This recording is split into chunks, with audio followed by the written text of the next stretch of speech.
초심리학적 영어로 미래를 보는 능력을 일컫는 예지력. 결코 불가능할 것 같은 일이 현실이라고 주장하는 사람들. 과연 이런 일이 가능할까? 이건 누구든지 가능합니다. 이 정도 누구든지 가능하고. 꿈 10번을 꾸면 거의 한 8번, 9번은 거의 다 맞는 거예요.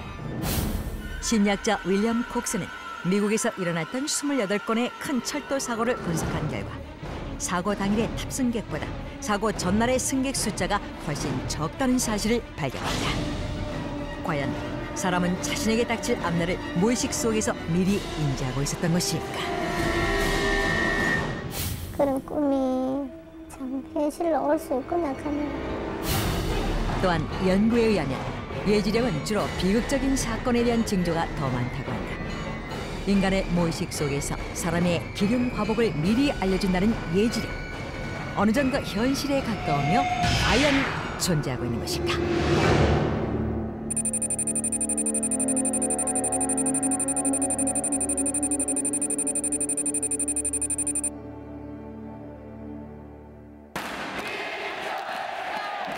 얼마 전에 열린 두산과 SK의 야구 경기가 있었던 인천의 한 경기장. 자신의 예지력으로 경기의 승패를 알 수 있다는 한 사례자를 만날 수 있었는데 지금 제가 길을 한번 양쪽으로 보내봤는데요. 두산에서 제 길을 받는 힘이 굉장히 스무스합니다. 두산의 기가 한 100점 만점에 80점 정도가 나오고요. SK는 한 30점 정도밖에 좀 느껴지지 않습니다. 그래서 제가 볼 때 오늘 두산이 이길 것으로 예상을 합니다. 과연 사례자의 예지대로 경기는 진행될 수 있을까? 그 누구도 승패를 예상할 수 없는 상황.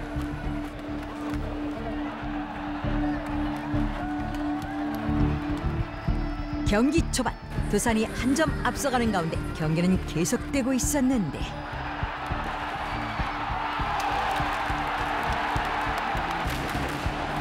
경기의 승패를 맞출 확률은 50대 50. 우연의 일치일까? 곧이어 또다시 두산의 득점으로 경기는 2대0 두산의 승리로 끝을 맺었다. 자신에게 확실히 예지 능력이 있다고 주장하는 사례자. 제작진에게 다른 뭔가 보여줄 게 있다고 하는데 그게 어떤 메커니즘으로 제가 예언을 하는 건지는 간단하게 제가 PD님한테 설명을 드릴 수가 있어요. 혹시 오링 테스트라고 들어보셨습니까? 오링 테스트로 예지가 가능하다는 사례자. 이 오링 테스트의 기본적인 게 뭐냐면 자기한테 좋은 거, 긍정적인 거, 파장이 맞을 때는 힘이 강해지고 자기의 파장이 맞지 않은 거 아니면 네거티브한 답변일 때는 힘이 약해지는 게 오링 테스트입니다. 과연 저를 믿고 인터뷰를 하러 오신 건지 제가 물어보겠습니다. 아니면 단순한 호기심 때문에 오셨는지. 제 능력을 믿고 인터뷰를 하러 오셨습니까? 아니네요. 그죠? 아닙니다. 예지란 것이 있는지 그 자체에 관해 대해서는 믿음이 있으신지 물어보겠습니다. 그 자체는 믿고 계십니까? 그건 믿고 계시네요. 예지라는 게 작동하고 예지라는 사실이 있다는 건 믿고 계시고 앞에 있는 저는 아직은 신뢰하지 못한다는 답을 하신 겁니다. 이거를 이 상태에서 미래로 연장하면 되는 겁니다. 구근이 더 강해지겠습니까? 약해진다고 보죠. 언제까지 약해지겠습니까? 한번 봅시다. 2007년을 100으로 보겠습니다. 평균 100으로. 이것보다 떨어지면 약하게 나옵니다. 2008년, 2009년, 2010년, 2011년, 2012년. 2011년까지는 2007년보다 더 전반적으로 못한 경기나 구근이 될 것이다. 이렇게 보는 거죠. 이건 누구든지 가능합니다. 이 정도 누구든지 가능하고 단순화시켜서 머릿속에서 어떤 감정이나 목적의식이나 그런 거에 흔들리지 않는 마음만 가질 수 있는 수련이 된다 그러면 누구든지 예지할 수가 있게 됩니다. 사람에 대한 예지뿐만 아니라 사물에 대한 예지도 가능하다는 사례자. 과연 신빙성이 있는지 제작진은 실험을 해봤다. 카드 쓰는 사람이 남자입니까? 여자입니까? 여자로 나오는데요? 네, 여자로 나오는데요? 이거는 한 사람이 사용하는 물건입니까? 그렇다고 나왔고요. 여러 사람이 사용하는 물건입니까? 아니라고 나왔고요. 이 카세트는 몇 년간 사용한 것입니까? 1년, 2년, 3년 정도 사용한 것이고 보통 사물은 오래 쓴 사물일수록 더 정확하게 반영을 해요. 답이 금방 나오고 왜냐면 그 사람의 기가에 묻어 있기 때문에 네. 기와의 예지가 그 연관성이 당연하죠. 예지력이 사람의 기로도 가능하다? 제작진은 자신의 기로 다른 사람의 건강을 알 수 있다는 또 한 명의 제보자를 만날 수 있었다. 전화상으로만으로도 그 상대방의 어떤 그 몸 상태를 좀 알 수가 있다고 하시던데 실제로 그게 가능하신가요? 예, 가능하죠. 가능한데 지금 같은 경우는 좀 가격대 안쪽으로 위장적으로 좀 상당히 좀 다르기 좀 있거든요. 순간적으로 저 같은 경우 상대방 몸교를 같이 느끼는 거죠. 저는 무속인은 아니거든요. 무속 쪽에 있는 사람들하고는 저하고는 완전 다른 차원이에요. 틀려요. 저는. 일단 반신반의하는 마음으로 제보자를 만나보기로 했다. 첩첩산중에서 길을 수련하고 있을 거라는 상상과는 달리 제보자는 평범한 미용사였는데 선생님한테 뭔가 특별한 게 있다고 그러는데. 예. 그 부분 같은 경우는요. 상대방 몸교는 제가 느끼는 거죠. 제가 몸교는 상대방 몸교는 그대로 받아들여가고 느끼면서 안 좋은 부분은 같이 느끼는 부분들이죠. 제가는. 느끼시는 게 아무나 이렇게 가능하신 건가요? 예. 다 가능해요. 제작진은 제보자의 예지가 어느 정도 적중하는지 직접 거리로 나가 알아보기로 했다. 지금 만나게 될 상대는 허리가 척추 라인이 좀 안 좋다고 하는 감이 와요 지금. 미리 그렇게 느낌이 오세요? 예.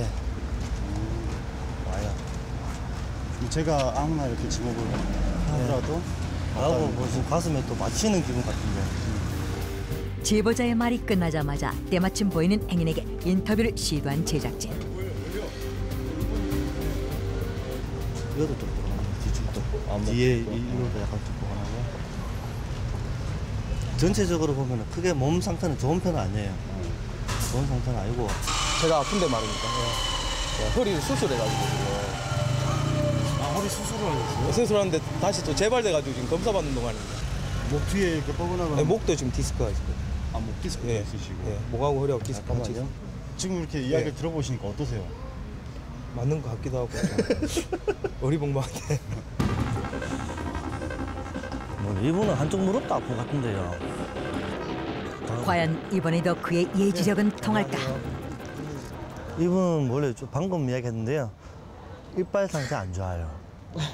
어금니 안 좋아요. 무릎 알로 일로가 약간 기운이 딸린다 같은 느낌이 있거든요. 자주 이제 소리가 나고요, 무릎에서. 좀 걸어 다닐 때 가끔씩 계속 오래 서 있으면 좀 아프고.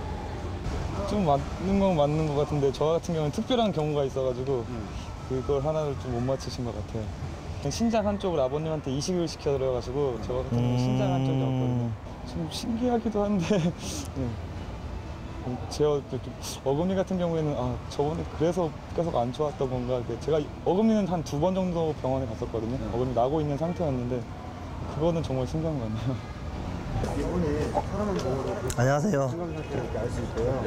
눈 시력은 짱눈인 것 같아요. 짱눈. 완전히 차이 나는 거. 하고 크게 숙면은 못 차는 거네요. 머리 무거운 게 숙면이 잠을 깊은 잠 못 자요 지금. 의사세요? 의사는 아니고요. 관상가? 관상 그런 게 아니고요. 사람 얼굴을 보고 느끼는 게 아니고요. 딱 대하면서 느끼는 거거든요. 모르겠어요. 그냥 듣고 있는데 신기해요. 과연 제보자의 예지력은 어느 정도 사실에 근접할까? 평상시 아프다는 느낌 좀 자주. 자신의 귀로 사람을 예지할 수 있다고 믿는 사례자. 거리시장 테스트 결과 70%의 적중률을 보였다. 그러나 제보자의 예지 능력에 대해 완전히 믿을 수도 또한 믿지 않을 수도 없는 상황.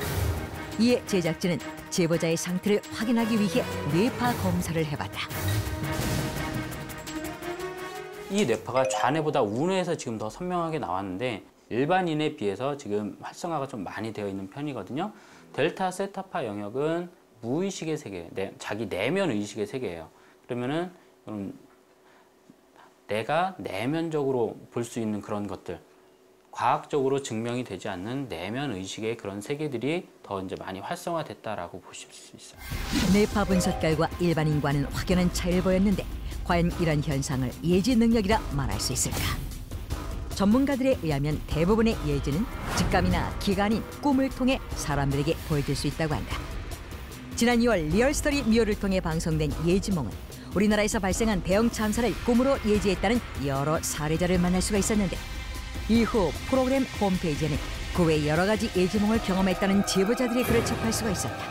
그중 지난 4월 발생한 총기 난사 사건을 미리 예지했다고 주장하는 한 제보자를 만날 수 있었는데 범인을 포함 33명이 숨지고 29명이 부상하는 사상 최악의 교내 총격 사건을 꿈으로 먼저 보았다는 제보자. 과연 그녀는 어떻게 해서 이런 꿈을 꾸게 된 것일까? 근데 그때는 한 3시, 4시 정도 됐을 거예요. 그 꿈 깨고 나서. 어느 남자한테 쫓기는 꿈을 꿨었어요. 근데 쫓기다가 방 하나가 보여서 그 방 쪽으로 들어갔는데 꿈속에서 누군가에게 쫓기는 꿈을 꾸었다는 제보자. 그리고 그녀는 그 방 안에서 끔찍한 광경을 목격하게 되는데 같이 막 쫓기다가 방 안으로 막 들어갔는데 이미 바닥에 사람은 다 죽어 있는 거예요. 근데 바깥에서 막 총소리가 들려요. 근데 총소리가 들리다 갑자기 조용해지면서 저쪽 그 방 안에 사람들이랑 저랑 있었잖아요. 근데 그 방 안에 방 쪽으로 오는 느낌이 들었어요. 총기를 든 남자는 그렇게 무차별적으로 사람들에게 총을 쐈고 제보자는 시체들 사이에서 숨을 멈춘 채 죽은 척하며 그 모습을 지켜보고 있었다고 한다. 눈을 잠깐 실눈을 떴는데 총을 들고 있는 남자한테 얼굴은 안 보이고 이 목 밑에부터 발까지 이렇게 보였던 거거든요. 총을 들고 있었는데 저는 죽은 척하고 누워있었잖아요. 근데 그 뒤에 있는 사람들은 총으로 다 쏴서 다 죽었거든요. 그러고 나서 그 남자가 뒤돌아서서 가는 걸 확인하고 꿈이었지만 너무도 생생했다는 장면들. 그리고 3일 뒤 그리고 나서 그 꿈 아무렇지 않게 생각을 하고 3일 있다가 제가 TV를 봤어요. 근데 인터넷이고 TV고 난리가 난 거예요. 그래서 봤더니 그 총기 나는 사건이 있었던 거예요. 그래서 저 너무 신기해서 친구들한테도 얘기하고 신랑들한테도 얘기했어요. 꿈속 내용이 현실과 비슷하게 맞아떨어진다고 생각한 제보자는 이후 자신의 꿈을 앞날에 대한 예지라고 믿기 시작했다고 한다. 꾸는 거마다 한 꿈 10번을 꾸면 거의 한 8번, 9번은 거의 다 맞는 것 같아요. 그냥 내가 이 꿈을 꿨는데 오늘은, 내일은, 내일 모레는 무슨 일이 일어날까 이런 생각을 해요. 우연의 일치라고 하기엔 너무도 미스터리한 의문들. 과연 이러한 꿈들은 앞날에 대한 경고를 나타내고 있는 것은 아닐까? 제작진은 1년 전 꿈속의 저승사자 때문에 아들이 갑자기 세상을 떠났다고 믿고 있는 한 사례자를 만날 수 있었다. 아들이 그날 아침 자고 일어나니까 어머니 아우 무서워 이러더라고요. 그래가 왜 가니까 꿈을 꿨는데 너무 무섭대요. 또 무슨 꿈인데 가니까 침대에서 자는데 시커멓게 입은 저승사자가 지 다리를 막 당기더래요. 제보자의 아들이 사망하기 한 달 전부터 꿈속에 나타나기 시작했다는 저승사자. 그 꿈은 그렇게 한 달 동안 반복됐고 아들은 두려움과 공포의 나날을 보냈다고 한다. 너무 무서워. 지는 막 안 딸리 가려고 막 안간힘을 씌우고 그렇게 하면서 막 신간했는데 너무 무섭대요. 막 소름 끼친다고 하더라. 10월 3일 저녁에 지 여자친구하고 놀다가 사고 당일 밤늦도록 돌아오지 않는 아들 때문에 제대로 잠을 이루지 못했다는 제보자. 새벽 3시경 불길한 예감에 순간적으로 잠에서 깼는데 새벽 3시 반 돼가 이제 집으로 오는 길이었었어요. 요 밑에 오다 보면 이제 사거리가 있었어요. 그 파줬었는데 뒤에서 이제 가 음주운전을 했어요. 음주가 뭐 이만저만이 아니고 뭐 2.18이라도 하여튼 경찰관 말로는 술이 뭐 아주 만취 상태예요. 담당 의사가 10%의 가능성밖에 없다 하더라고요. 정말로 그때는 하늘이 무너지는 것 같아요. 아침에 새벽에 멀쩡하게 나갔다가 끝하고 들어요. 정말. 청천벽력 같은 아들의 교통사고. 사고가 난 지 일주일 후 아들은 제보자의 꿈에 연이어 나타났다고 한다. 병원에 현재 애가 병원에 있잖아요, 그죠? 병원에 있는데 꿈에 애가 아침에 새벽에 이제 제 가방 밀고 나갈 때 그 모습 그대로 집 현관문을 열고 들어오더래요. 처음 집을 나서기 전과 똑같은 모습으로 아들은 제보자뿐 아니라 가족 모두의 꿈에 동시에 나타났다는데. 야야 괜찮나? 다 났었나? 아이고 니 안 아프나? 이렇게 할게네요. 아 이제 다 났었어요. 이렇게 하면서 그냥 평상시처럼 들어가갖고 지 책상 앞에 앉아갖고 뭘 만지더래요. 제 가방을 만지더래요. 꿈속의 아들은 그렇게 유유히 자신의 방으로 들어와 뭔가를 정리하는 듯 보였다고 한다. 그리고 다시 방을 나섰다는데 그렇게 제보자의 아들은 가족들의 꿈에 번갈아 나타난 후 바로 다음 날 세상을 떠났다고 한다. 아드님이 그 죽음하고 저승사자 꿈을 꿨다고 그랬잖아요. 연관이 있다고 지금 생각하면 연관이 있죠. 근데 그걸 우리 일반인들은 그걸 어떻게 막을 방법이 있을 것 같기도 한데 너무 모르니까 몸 피해가는 거예요. 정말로 꿈을 그렇게 예언을 해줄 거면 살릴 수 있는 방법 어떻게 구해주든지. 과연 아들의 꿈에 나타난 저승사자는 아들의 죽음과 관련이 있었던 것일까? 내가 단지 이제 마음에 찜한 거는 그런 꿈을 꿨는데 풀 수도 있는 길이 있을 텐데 내가 그걸 못 막아줬다 하는 그런 죄책감이 자꾸 많아요. 과연 모의식은 끊임없이 사람들에게 무언의 예지를 하고 있는 것일까? 전문가들 의견에 따르면 유독 죽음과 관련된 예지는 가족들이나 그 주변인들의 꿈에 많이 나타난다고 한다. 이에 제작진은 20여 년 전 자신이 꿨던 꿈 때문에 뱃속의 태아는 물론 가깝게 지냈던 친척마저 죽음을 맞게 됐다고 믿는 제보자를 만나봤다. 오래됐는데 19년. 예. 꿈을 그때 제가 아기가 임신이 잘 안 되는데 아들이 10살 때였어요. 그래가지고서 좀 손도 귀한 적이라 이제 애를 낳으려고 임신을 해가지고서 꿈을 꿨는데 그 큰 신우 집 앞에가 큰 감나무가 있어요. 원래 거기 있어가지고 항상 감 따먹고 그랬거든요. 근데 이제 꿈에 이렇게 새파랗게 감이 막 이딴만하게 열렸는데 가지째 내가 이렇게 딱 꺾었어요. 이게 다 가지고 꺾어가지고 이렇게 돌아서려고 그랬는데 저기서 다 죽은 나무가 한 남자 키 큰 사람은 키만한 나무가 앙상하게 이렇게 아무것도 없어요. 이파리도. 근데 이렇게 밑에 보니까 감이 진짜 이딴만해요. 이딴만한데 그 안에가 이렇게 나팔 모양으로 이렇게 터졌어요. 너무 익어가지고 그걸 주워다가 우리 그 고모 제일 큰 고모 막내딸이 방에다 이렇게 놔두고 나왔어요. 근데 이렇게 감이 이만했어요. 실제로도 진짜 이만했는데 이런 식으로 감이 터졌어요. 그러니까 이게 좀 더 이렇게 하고 이렇게 길게 해가지고 이런 식으로 터졌어요. 너무 그래서 그 꿈에 깼는데도 나팔 모양으로 터졌네? 이런 꿈이 나 혼자 모르게 나오는 거 있잖아요. 한 손엔 아직 익지 않은 파란 감을, 또 한 손엔 너무 익어 터져버린 감을 들고 있었다는 제보자. 그리고 나팔 모양으로 터진 감을 무슨 이유인지 사촌 아가씨 방에 놓고 놨다고 하는데 문제는 그 꿈을 꾼 이후부터 생기는 일이었다. 한 며칠 있다가 내가 이제 자궁의 임신으로 이게 터져가지고 아이를 가졌다는 기쁨도 채 만끽하기 전 자신의 몸 상태가 이상하다는 것을 느꼈다는데 밑에서 뭐가 막 이렇게 쏟아지는 기분이에요. 그래서 나는 이제 뭐가 막 이렇게 나오는 기분이 들어요. 이렇게 하혈하는 기분이야. 그래서 간호사님이 그러더라고요. 4,500cc가 몸에 있는데 2,500cc가 빠져가지고서 거의 죽을 뻔했다고 그랬는데. 그리고 몇 개월 후 꿈속에 터진 감을 가져다 주었던 친척의 사망 소식을 접했다고 하는데 그 해, 그러니까 1년 안 된 안쪽에 그 안양신호 그 막내딸이 아가씨인데 이제 연락이 왔어요. 죽었다고. 그래가지고서 왜 죽었대 하고 그랬더니 그 자궁의 임신으로 그 터져가지고 앰뷸런스 실려가는 도중에 그 죽었다고 그랬는데.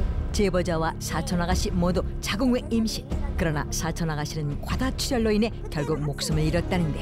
내가 나팔관이 터지려고 그래서 이렇게 그런 꿈을 꿨나 보다 했는데 1년 안에 걔가 똑같은 거 가지고 그렇게 해서 죽으니까 그때서 커가지고 내가 걔한테 미안하다고, 내가 죽을 건데 걔가 죽은 거 같아가지고 미안하다고. 예지의 목적은 미래를 준비하는 데 있다고 하지만 과학적으로는 아직 믿을 수 없다. 하지만 분명한 것은 지금 이 순간 노력하는 당신에게 보다 나은 미래가 찾아온다는 사실을 기억해야 할 것이다.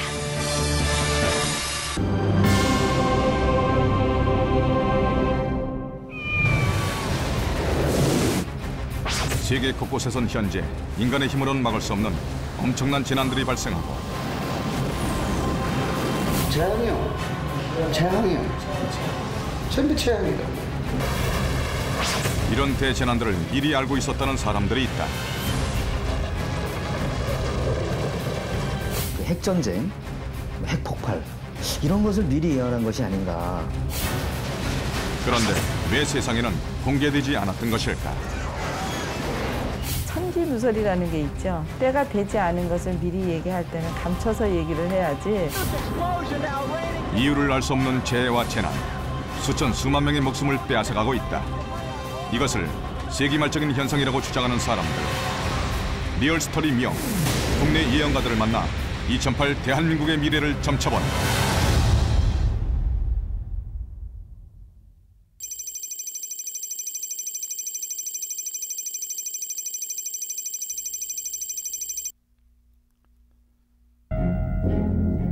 오래전부터 전해져 오는 서양의 예언서들.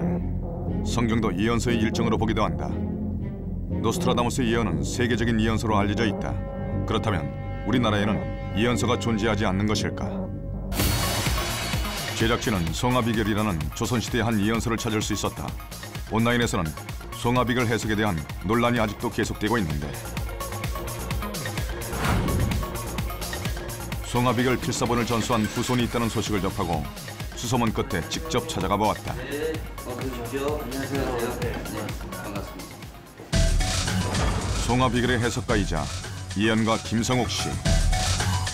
그 예언서라고 뭐 적혀 있는 부분은 없지만 그 서두에 보면 그 송하 노인이라는 사람이 그 바위굴 속에 3년 동안 들어가서 그 돌을 닦고 결국엔 돌을 통해서 미래에 펼쳐질 국운 120년을 기록했다, 이렇게 나와 있습니다. 조선시대 말기부터 2015년까지 기록된 송하비결. 그동안 예언은 얼마나 적중했을까? 2000년도에 매화역수라는 책이 발간이 되자마자 그 9.11 테러 그것을 예언한 내용이 있었는데 그것이 그대로 실현됐고요. 지난 2000년도에 처음으로 대중에게 공개된 송하비결. 1년 후 일어날 9.11 테러를 정확하게 묘사한 내용으로 사람들을 경악해 했다. 9.11 테러는 흰 집에 도적이 침입을 하고 흰 돌이 붉게 변한다, 이런 내용이 있습니다. 이 흰 돌은 미국을 상징하고 백악관을 상징한다고 보는 거죠. 붉게 변하는데 왜 붉게 변하느냐 하면 바로 그 도적이 침입하기 때문에 그렇다. 백악관이나 펜타곤 뭐 이런, 아니면 그에 준하는 주요 건물을 테러범들이 폭발을 해서 그로 인해서 큰 전쟁이 발생한다. 그렇게 이제 그 풀이를 해놨었죠. 2002년도에 그 강원도 지방에 그 홍수가 나서 그런 사상 최대의 그 수재가 발생을 했죠. 그것도 이제 예언을 했고요. 2002년 강원도 지방을 강타한 태풍 루사로 인해 수조 원에 달하는 수재 발생도 예언. 전국에서 고런 지지를 받는 정당을 만든다는 또한 것을 노무현 전 대통령의 당선도 이미 예정된 일이었다고 한다. 당시 노무현 후보의 당선과 정세 변화를 묘사한 글귀와 해석으로 화제가 되기도 했는데, 그렇다면 송하비결에 숨겨진 우리나라의 미래는 어떻게 예언되어 있을까? 그러니까 송하비결의 중심은 2013년도에 있다고 봅니다. 다른 예언들은 결국 들러리가 아닌가, 그런 생각도 들어요. 2013년 과연 어떤 미래가 기다리고 있는 것일까? 송하비결 맨 마지막 장에 글이 없고 그림이 있었답니다.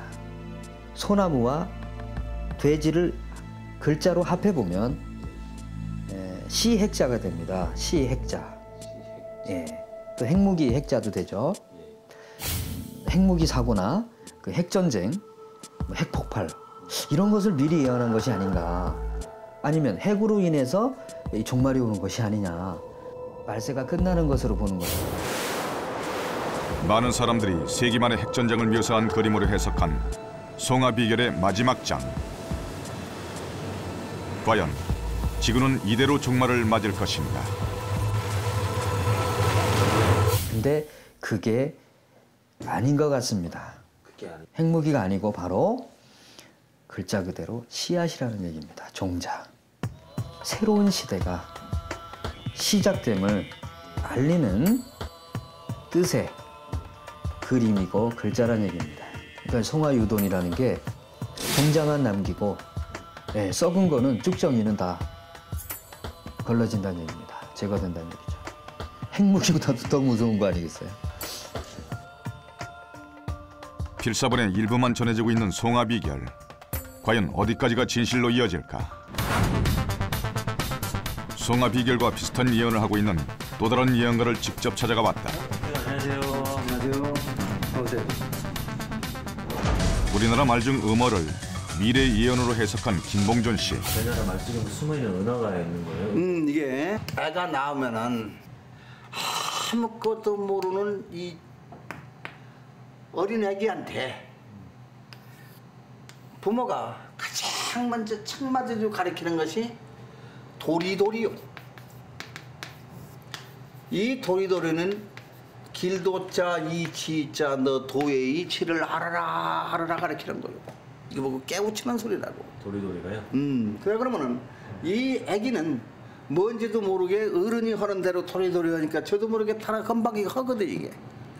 이래서 가장 먼저 도의 이치를 알아라 해서 이제 도리도리를 먼저 가르치게 되고.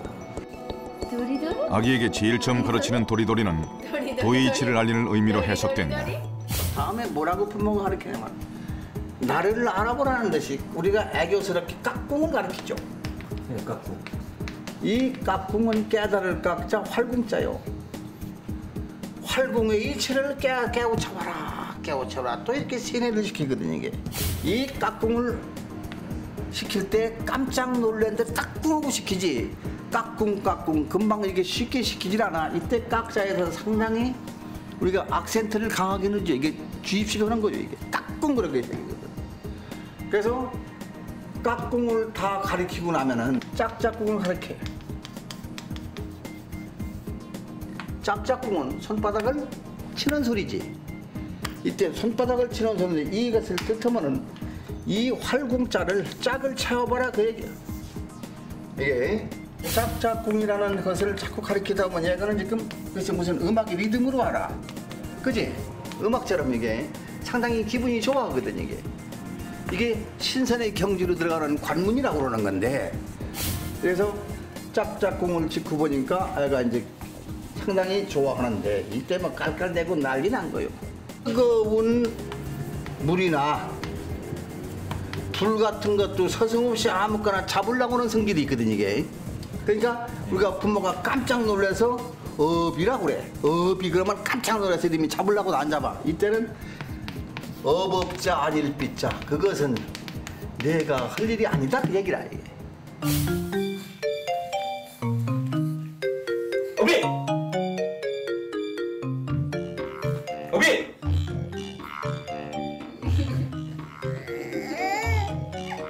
도리도리, 짝짝꿍, 어비 등은 어린아기가 할 일과 하지 말아야 할 일을 예언한 음어라는 것. 김봉준 역술가가 밝히는 예언. 티베트는 세계의 중심. 세계에서 가장 높은 곳이 지금 이게 티베트요. 그치? 이 산맥 중에서 이거 보고 세계의 중심산이라고 그래. 이게 중심의 축이 지금 이게 동해까지 움직이기 시작한단 말이야. 이게 지충이 움직이니까 전 집안이 지금 움직이게 돼 있거든 이게.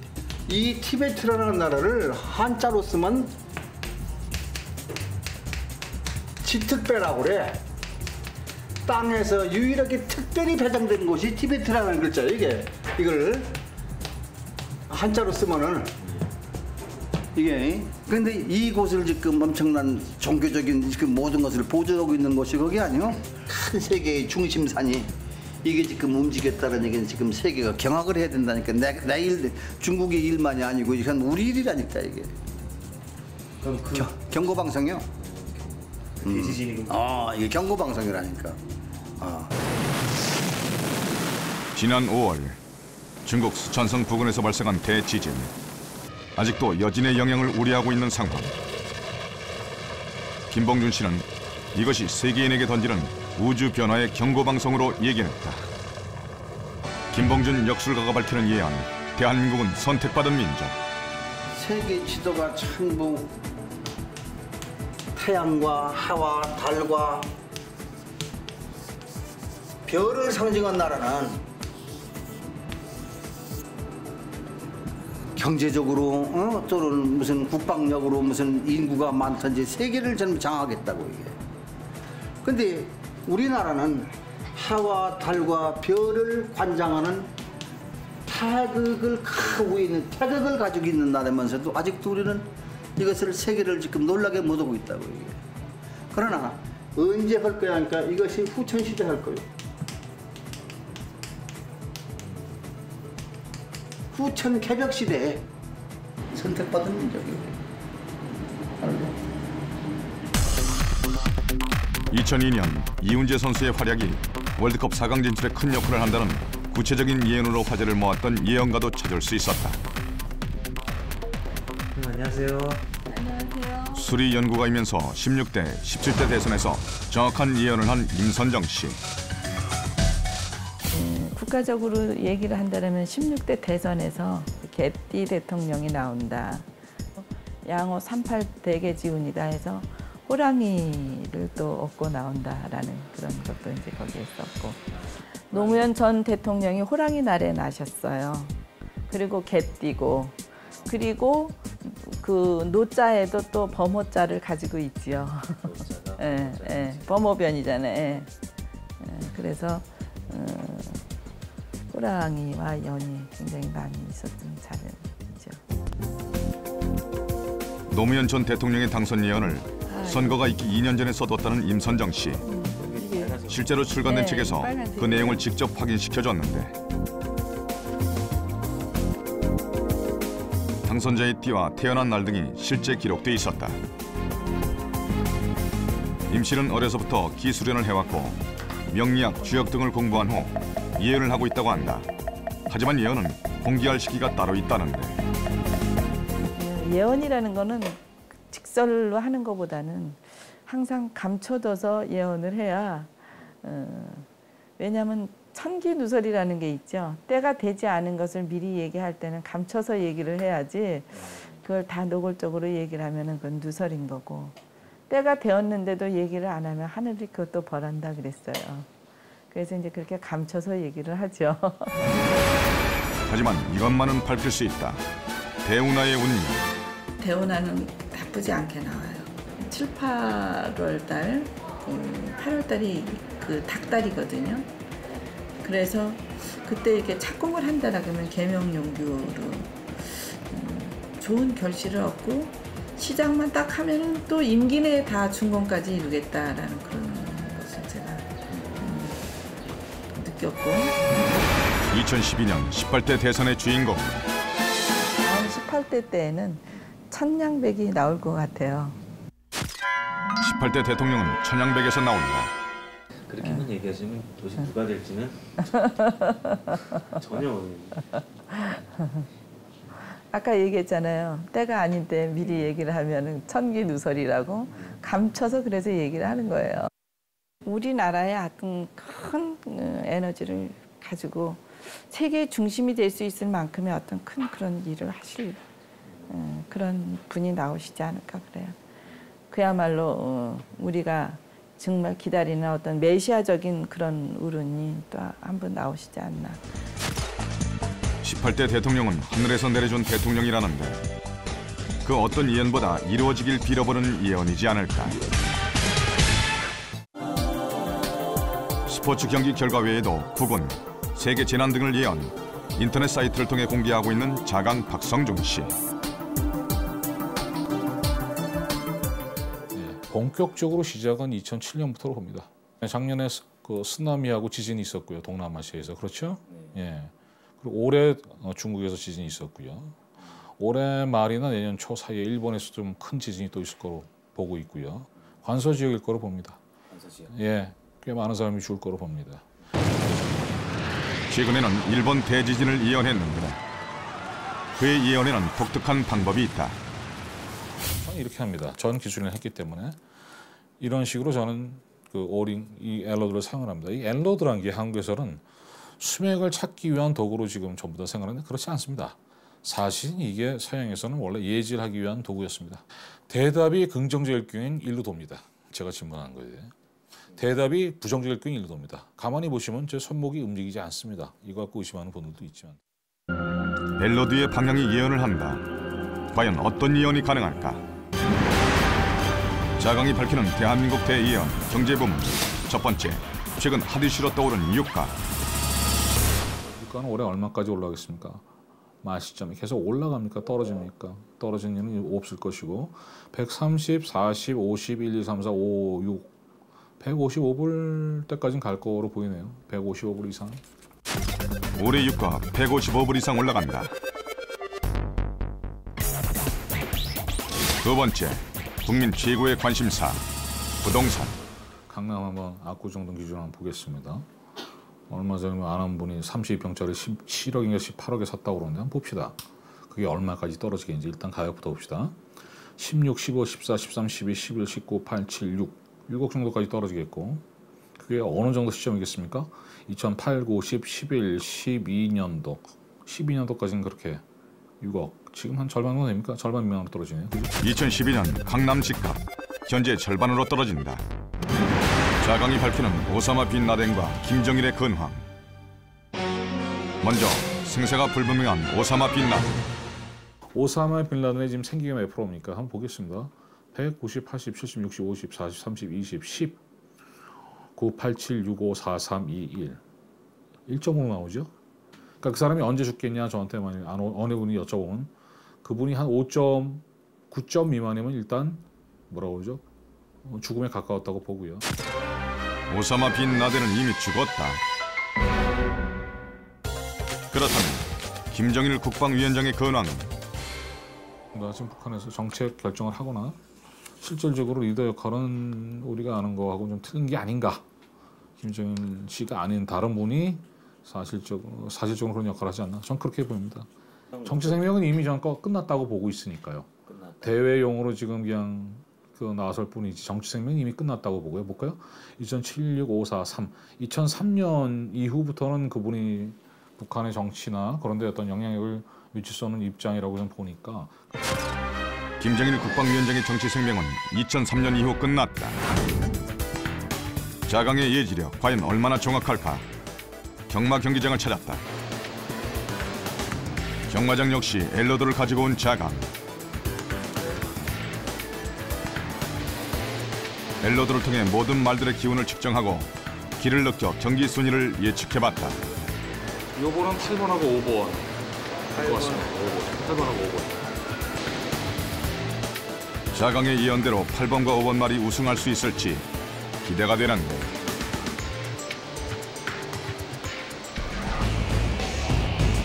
드디어 경기가 시작되고 자강도 함께 경기를 지켜보는.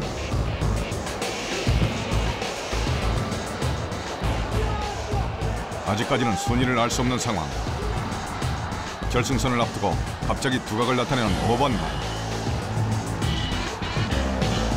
과연 자강의 예측은 적중할 것인가?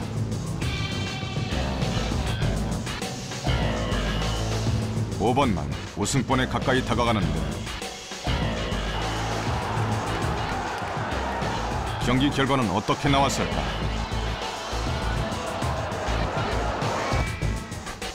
머리 하나 차이로 3등으로 들어온 5번만. 첫 번째 예언 실패. 자강은 스포츠 경기라 예언이 쉽지 않다는데 다시 한번 도전. 1등이 8번으로 나오고 2등이 1번으로 나옵니다.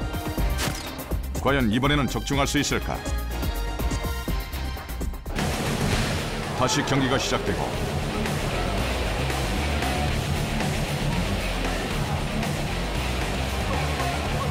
자강이 지목한 1번과 8번 말은 아직 보이지 않는데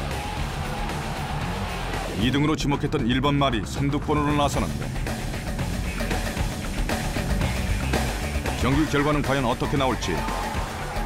우승을 예측했던 8번 말은 보이지 않고 1번 말은 과연 우승할 수 있을까?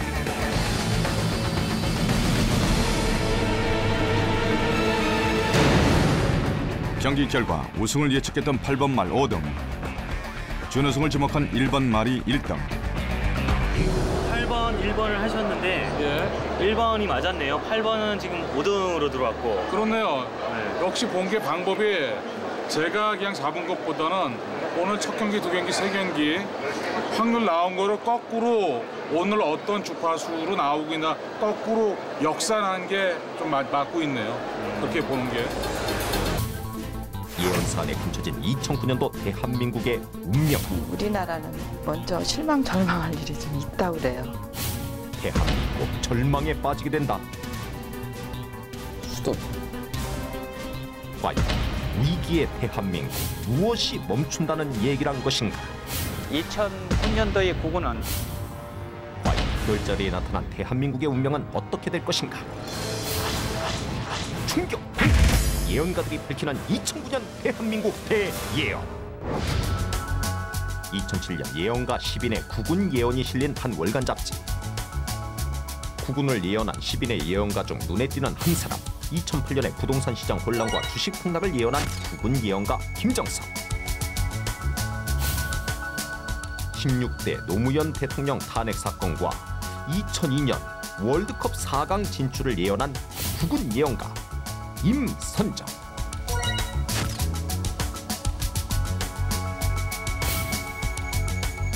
노무현 대통령의 당선과 박근혜 전 한나라당 대표의 비습 사건을 예언한 구군 예언가 석불스님.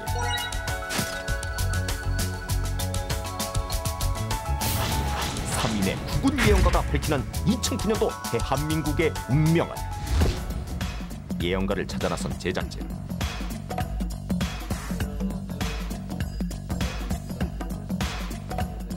2009년 대한민국의 구군을 예언해줄 첫 번째 예언가 김정석. 이명박 대통령이 당선을 봤었고, 두 번째로는 이제 뭐 경제 동향이라든가 그다음에 부동산, 그다음에 이제 서민증이 이제 제2 IMF가 온다고 제가 말씀드렸던 부분이 아마 맞았던 것 같아요. 대선 후 부동산 시장과 주식 시장 폭락을 예언해낸 김정섭 씨. 그는 어떤 방법으로 미래를 내다보는 걸까? 예언을 해서 예언자가 아니에요, 사실은. 모든 사주의 세갑자라는 게 삼갑자. 180년마다 다시 똑같은 운이 다시 온다는 법칙이라는 게 있어요.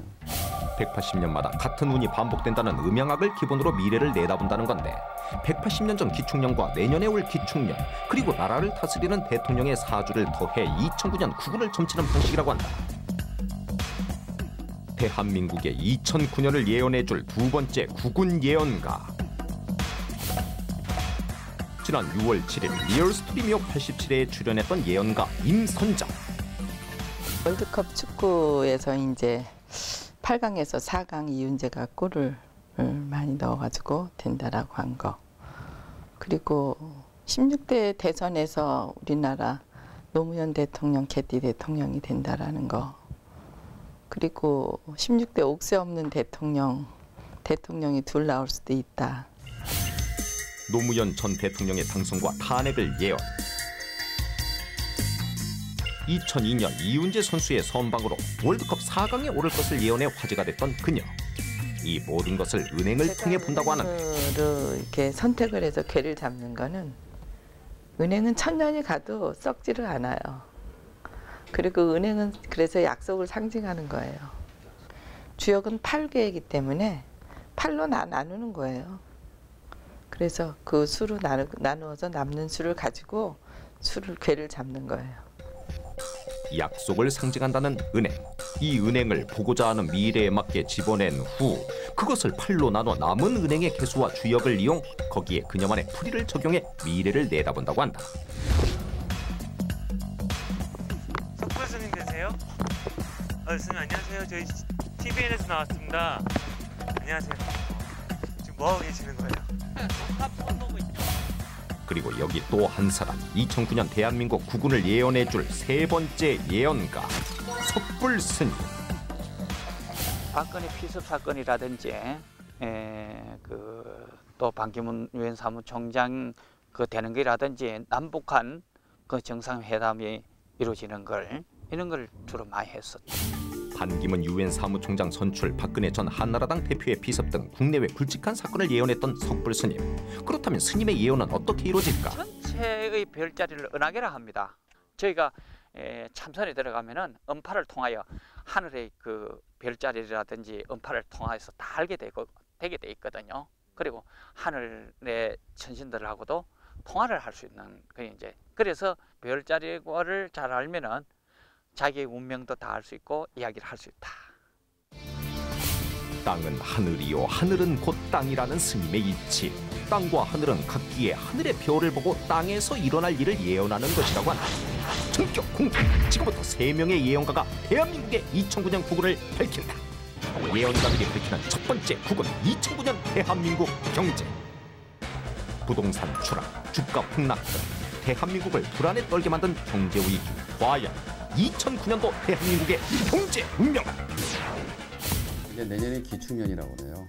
내년도로 들어가면 이미 폭풍설 안에 들어가니까 산 사람은, 있는 사람은 똥똥거리고 살겠지만 진짜 없는 사람은 허리띠 졸라야 되는 거고, 새끼 먹던 거 두 끼 줄여야 되는 그런 운명으로 가게 되는 거죠. 2009년 경제는 폭풍 속으로 들어간다.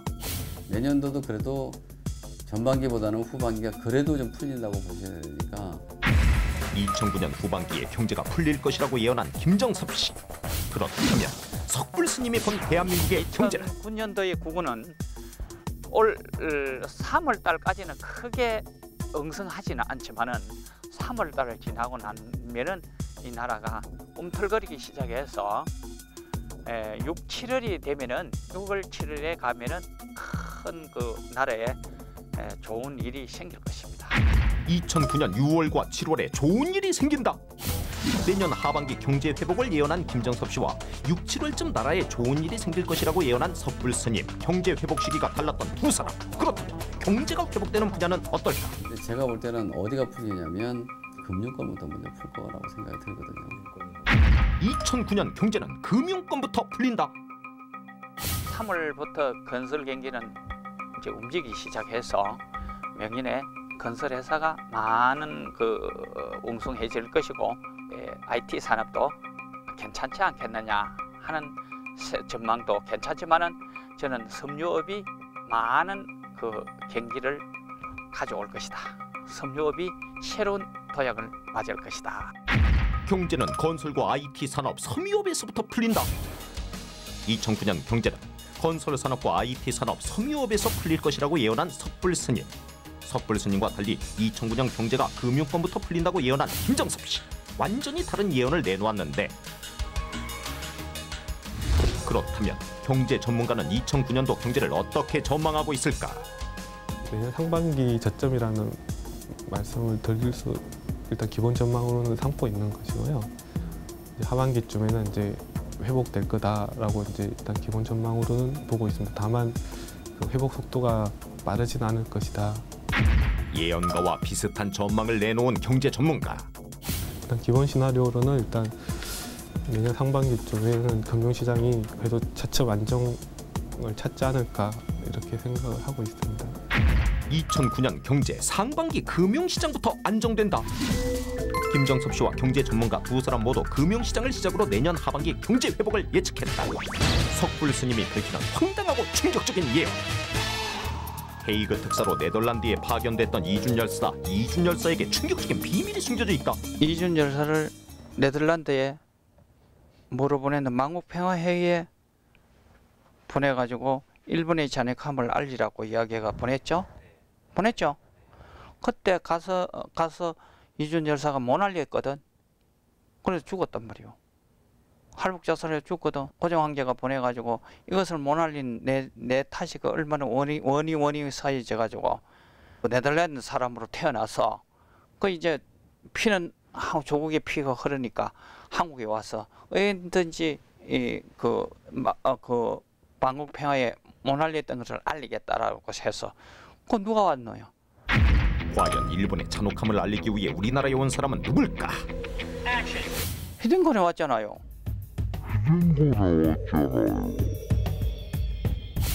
네덜란드에서 죽은 이준 열사가 환생의 히딩크가 됐다. 이준 열사가 와갖고 가져온 게 뭐고 축구볼 아닌가? 죽어버리고 우주 아이가 세계 안 하느라 그 만국 평화에 가서 못 알린 거를 그때 와서 알리잖아. 대한민국. 새로 태어나서 온 거네요. 자기도 모르게. 그래서 그 사람이 우리 시민권을 가졌잖아. 왜 시민권 안 가 있나? 우리 시민권을 줬잖아. 대한민국을 월드컵 4강으로 이끌며 명예시민권까지 얻은 히딩크 감독이 한을 풀지 못한 이준 열사라는 다소 엉뚱한 해석이지만 그래도 기분 좋은 해석이었다.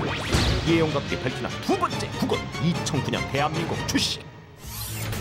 바닥 무서운 줄 모르고 떨어지는 대한민국 주식 시장. 대한민국 대혼란의 진원지라고 해도 과언이 아닌데 예언가들이 내다본 2009년 대한민국 주식.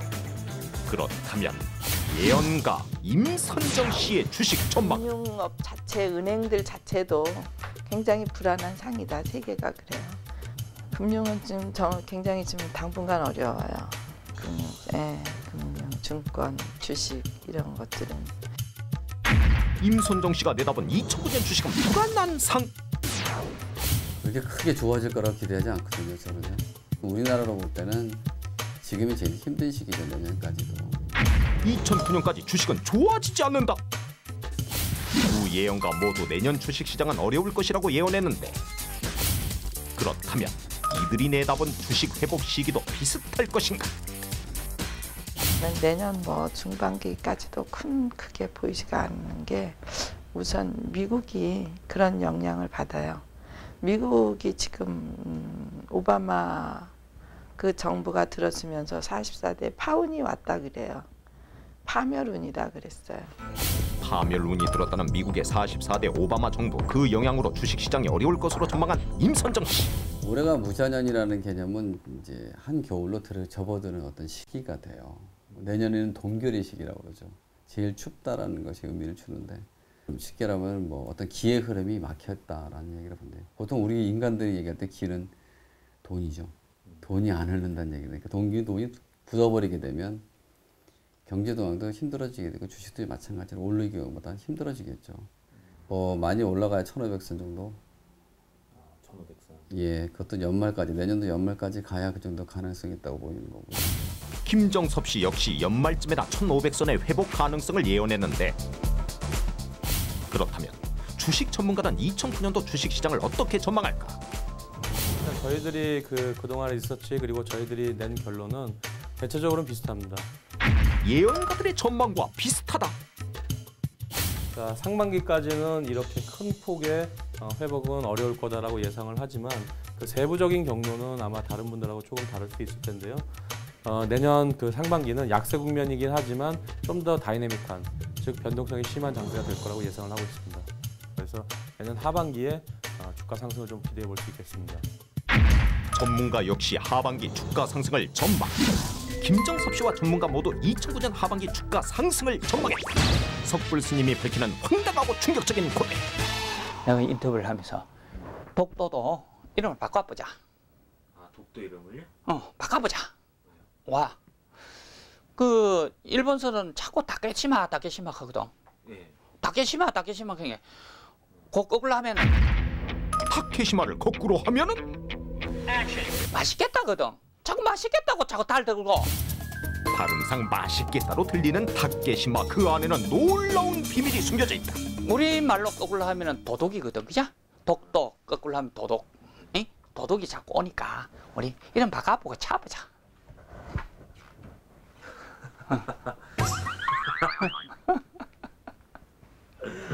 아, 독도를 거꾸로 하면 도둑이에요? 도둑 아이가.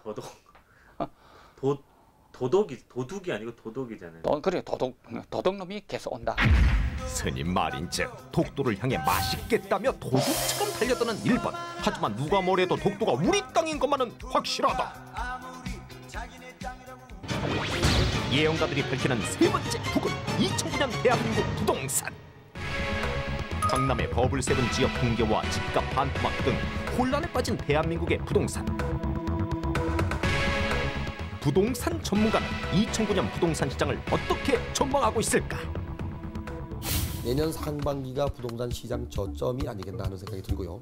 하반기에 회복이 된다면 갑작스럽게 가격이 오르는 것이 아니고 일시적으로 반등 효과, 소위 말하는 실수요자나 계절적 수요에 의해서 반등 효과는 있지만 약보 합세 정도를 유지할 거로 내다보고 있습니다. 평균적으로 한 10% 정도 전후는 하락할 걸로 봅니다. 이것이 살아나는 시기는 내년을 지나는 시기, 경제가 살아나는 시기인 2010년도 이후가 되지 않겠나는 전망을 해볼 수 있습니다. 2010년도쯤에나 부동산 회복을 전망한 전문가, 그렇다면 예언가들의 전망. 여러분들 부동산을 가지고 막 이야기하는데 우리나라의 부동산은 떨어질 수가 없습니다. 대한민국의 부동산 가격은 떨어지지 않는다. 지금 여러분들은 지금 떨어지고 있다 하는데 앞으로가 여러분들이 어려울 것 같아도 부동산 가격은 더 오를 거예요. 부동산 가격이 오히려 상승할 것이라고 예언한 섣불스님, 예언가 김정섭 씨의 전망은? 내년도에 우리나라의 부동산 시장은 어떨까요? 수도요. 부동산 시장이 멈춘다. 밑을 바닥으로 간다고 해야지 올라가진 않을 거니까. 얼면 땅을 오면 팔 수가 없죠. 간단한 예로 기준이 얼었다 그러면 아무것도 못 하는 거예요. 생산이 안 되니까. 그러면 땅에다 집을 짓 수는 없죠. 그러니까 새로 짓는 집이 없어지니까 자꾸 내려갈 수밖에 없겠죠. 30% 이상. 30% 이상 하락한다. 떨어지지 않는다고 한 섣불스님의 예언과는 완전히 반대되는 예언을 내놓았는데, 그렇다면 부동산 경기가 풀리는 시기는? 상승 국면은 명년 8월달, 6월달 정도 가야 될 거예요. 오르는 거는. 내년 6월쯤 부동산 가격이 오른다. 부동산은 아마 2010년도 상반기 때까지는 아마 오르는 기정이 없는 게 정확할 것 같아요. 김정섭 씨는 2010년 상반기 상승을 전망. 이번 역시 2010년도 상승을 전망한 부동산 전문가의 전망과 일치했다. 쉬어가는 타임, 섣불스님이 밝히는 황당하고 충격적인 예언. 올해는 무잔년이기 때문에 천상에서 큰 불이 내려오니 이 장안에 큰 불이 날 것인데 이거 어떻게 막으면 좋겠지? 이랬거든요. 그러니까 스님 왜 불이 나요? 불 나는 이유가 있다. 그래서 내가 왜냐면 모든 천신들이고 모든 사람들이고 그 사람들이 그 현상을 보여주고 있거든요. 그 현상이라는 것은 어떤 것이냐 하면은 한 달 전이나 두 달 전이나 1년 전에 무엇을 아주 유명한 사람들이 보여줘요. 나라의 큰일을 미리 보여준다는 유명인들, 스님이 말한 그 유명한 사람은 누구? 나오나라는 사람이요. 나오나라는 사람, 그죠? 그 사람이 막 일본 사람한테 성격다고 막 했죠. 그죠? 그거 하고 나니까 그래 자기는 또 텔레비 나와서 안 끝있다고 주말을 열라고 앞에 대문을 열어보여줬죠. 올 초 지퍼까지 내리며 소란스러웠던 나훈아의 기자회견. 나훈아는 대체 어떤 재앙을 예고했던 걸까? 그럼 남대문을 불러죠. 그 남자들 이 주말 열리가 있으면 야 이 새끼 남대문 열렸다 이러자. 그럼 남대문을 불러죠. 그때는 남대문에 불이 난다는 거를. 그래, 그거는 그렇게 하는 거예요. 그래 천신들이 그 사람을 통해서 보여주는 거예요. 남대문 화재는 정말로 나훈아를 통해 미리 보여준 천신들의 경고였는지는 영원히 풀리지 않을 미스터리다. 예언가 임순정이 밝히는 대한민국의 미래. 제가 진짜 쇼킹한 얘기, 내가 뭐한 얘기 하나 한다라고 하면 그녀가 말하는 쇼킹한 얘기란 과연 뭘까? 우리나라가 앞으로 세계 16개국을 다스린다 그랬어요. 지금은 16개국이 있는 게 유엔이잖아요.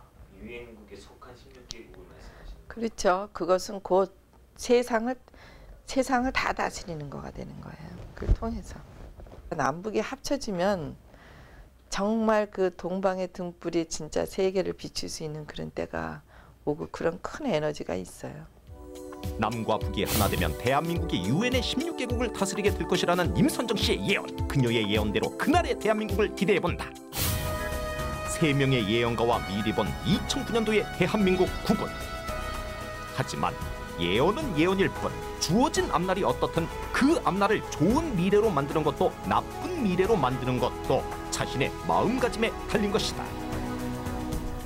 앞으로 대한민국이 세계를 다스린다는 기분 좋은 생각으로 2009년을 맞이해보는 건 어떨까?